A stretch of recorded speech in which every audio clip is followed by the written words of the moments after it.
मैं आफाक sir competitive history के class में आपका स्वागत करते हैं। आज आधुनिक भारत के इतिहास में कॉमर्शियलाइजेशन ऑफ क्रॉप्स यानी कृषि का वाणिज्यीकरण पर चर्चा करने जा रहे हैं। तो सर्वप्रथम हम लोग देखते हैं कि कृषि का वाणिज्यीकरण किस प्रकार से हुआ और अंग्रेजों ने वो अपने लाभ के लिए किस प्रकार इसका इस्तेमाल किया।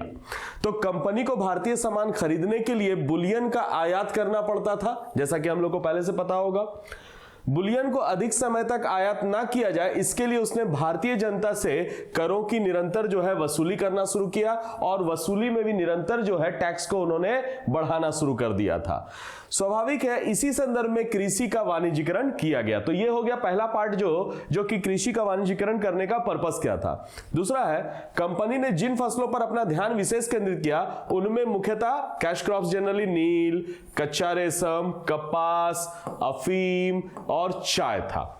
कच्चा रेशम का उपयोग ब्रिटेन के बुनकरों द्वारा किया जाता था, परंतु वहां रेशम का उत्पादन नहीं होता था। यानी आपको ऐसे भी आप एक जनरल फैक्ट्स भी याद कर लें कि भारत में उच्च कोटि का रेशम होता है। हालांकि रेशम के मामले में भारत जो है सेकंड नंबर है एट प्रेजेंट में, मगर फर्स्ट नंबर पे चाइना है, मगर बेस्ट क्वालिटी ऑफ जो सिल्क है वो इंडिया में ही होता है। ईरी है, तसर है, ये सब बड़ा इंपॉर्टेंट माना जाता है। अब आता है कि यही बात कपास के लिए भी सत्य था, क्योंकि इसको चीन को भी बेचा जा सकता था। क्योंकि कपास के मामले में हम लोग जो है पूर्व के काल से यानी प्राचीन भारत से ही जो है हम लोग उसमें एक तरह से माइलस्टोन अचीव किए हुए हैं, यानी कपास का उत्पादन हमारे भारत में अत्यधिक।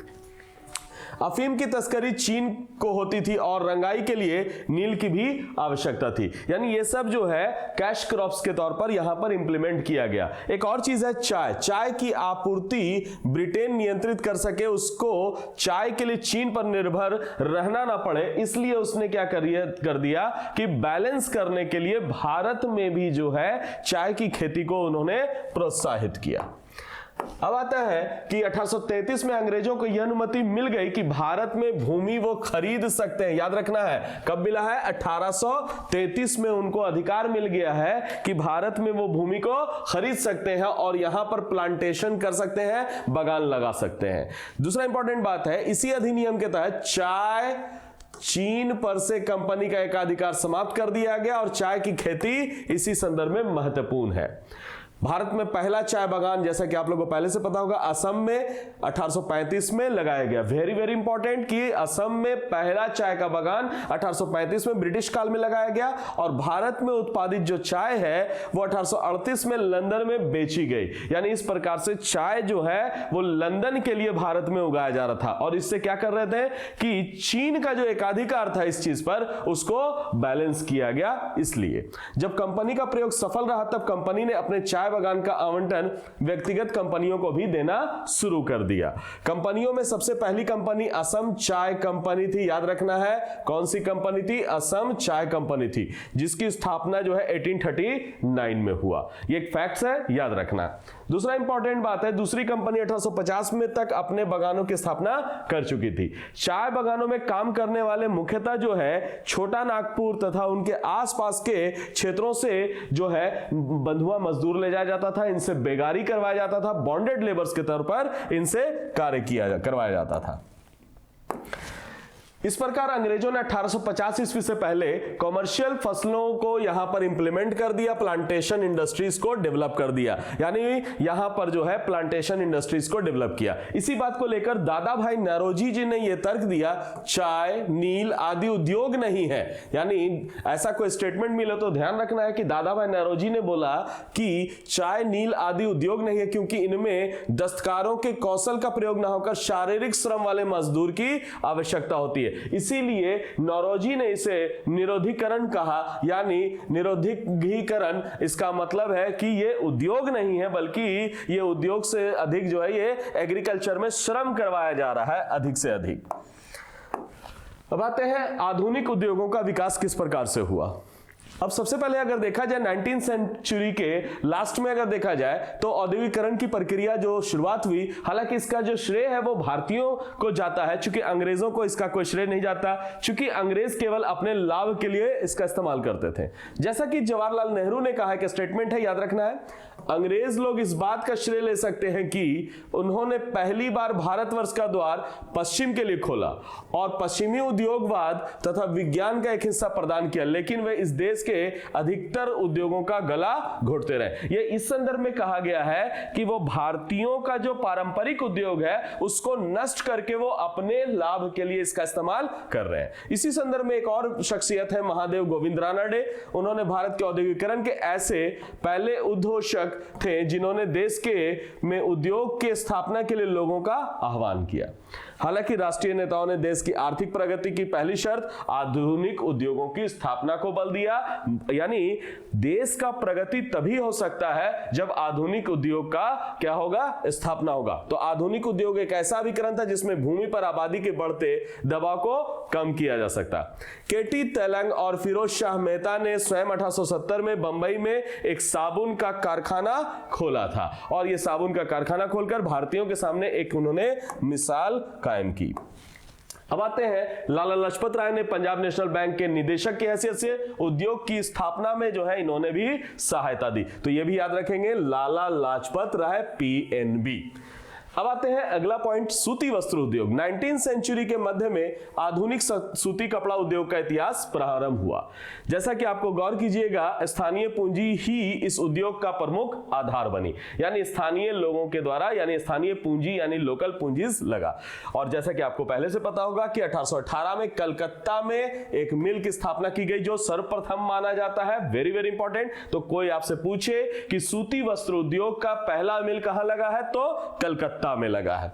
दूसरा है, इसका अपवाद को छोड़कर यह उद्योग लगभग बंबई क्षेत्र में केंद्रित रहा। हालांकि वस्त्र उद्योग, कॉटन इंडस्ट्रीज जो है मुख्यतः महाराष्ट्र यानी बंबई प्रेसिडेंसी में ज्यादा देखने को मिलता है। एक एग्जांपल है, बंबई में पारसी कावसजी नानाभाई दामर ने 1853 में पहला कारखाना स्थापित किया था और यहीं से माना जाता है कि इस उद्योग का इतिहास प्रारंभ किया होता है। JN टाटा ने भी 1877 में इंप्रेस मिल नागपुर में प्रारंभ किए जाने के बाद वास्तविक प्रगति जो है हमारे यहां सूती वस्त्र में काफी तेजी से बढ़ती गई।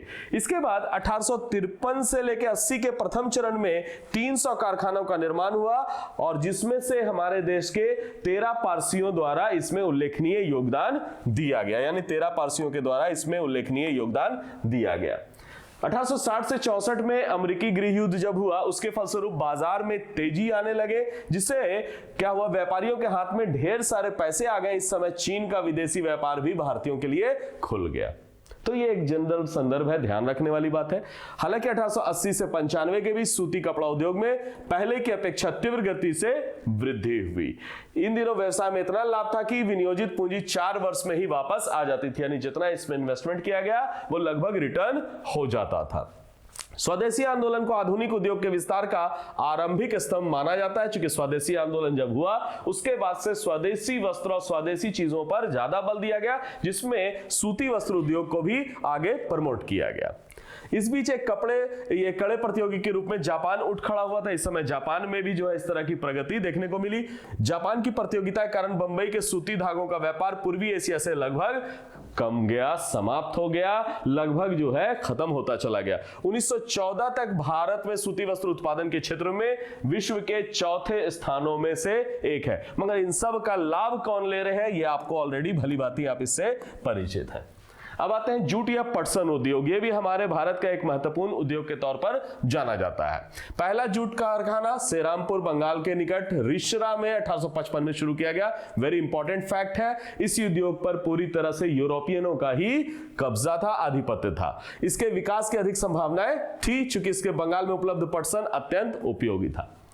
19वीं सेंचुरी के अंत में ताराचंद घनश्याम दास सेठ की मदद से बिरलाओं ने कलकत्ता आकर कच्चे जूट के व्यापार में प्रवेश किया और 1918 में एक लिमिटेड कंपनी के रूप में बिरला ब्रदर्स की स्थापना हुई। याद रखना है कब है, 1918। 1919 में बिरला जूट कंपनी की स्थापना। 1940 के बाद घनश्याम दास बिरला ने अंग्रेजों से अनेक कंपनियों को खरीद कर अपना व्यवसाय में निरंतर प्रमोट किया, बढ़ोतरी की और इससे क्या हो गया कि इस प्रकार के उद्योग में अब भारतीयों का प्रभुत्व, भारतीयों की हिस्सेदारी देखने को मिलती है। अब है लोहा इस्पात उद्योग। अगला जो हमारा कड़ी है वो है लोहा इस्पात उद्योग। सर्वप्रथम जमशेदजी टाटा के पुत्र जयंत टाटा ने 1907 में जमशेदपुर बिहार में टिस्को की स्थापना की। 1991 में पिग आयरन और 1912 में स्टील का आयरन उत्पादन किया गया। इसके बाद मैसूर में, भद्रावती, बंगाल में स्टील कंपनियां काफी स्थापित हुई। भारतीय अर्थ आवश्यकताओं की आंशिक पूर्ति यहां से हो जाती थी। तो औपनिवेशिक सरकार ने भारत में लोहा इस्पात उद्योग को अधिक प्रोत्साहित नहीं किया, चूंकि एक रॉ मटेरियल और एक महंगा चूंकि साधन है, इसमें लगाने में काफी खर्चा आता है। तो आधुनिक उद्योगों की स्थापना के फलस्वरूप भारतीय समाज में दो महत्वपूर्ण वर्ग का यानी उदय हुआ हमारे भारत में। एक है पूंजीपति वर्ग या पूंजीवादी वर्ग और दूसरा सर्वहारा वर्ग। और इस नए जो है चूंकि उद्योगों का काफी संकेंद्रण देखने को मिला, जिसके कारण हमारे यहाँ कई औद्योगिक शहरों का भी प्रादुर्भाव इस काल में देखने को मिलता है। तो इस प्रकार से हम लोगों ने बात किया कि कमर्शियलाइजेशन ऑफ क्रॉप्स किस प्रकार से हुआ और भारत में ब्रिटिश काल में उद्योगों का विकास का आधार कैसे तैयार हुआ, जो अंग्रेज अपने लाभकर के लिए ले रहे थे, और कुछ उद्योगपति जो भारत के हुए उनका भी प्रादुर्भाव इस पीरियड में देखने को मिलता है। तो आज का लेक्चर यहीं तक। धन्यवाद।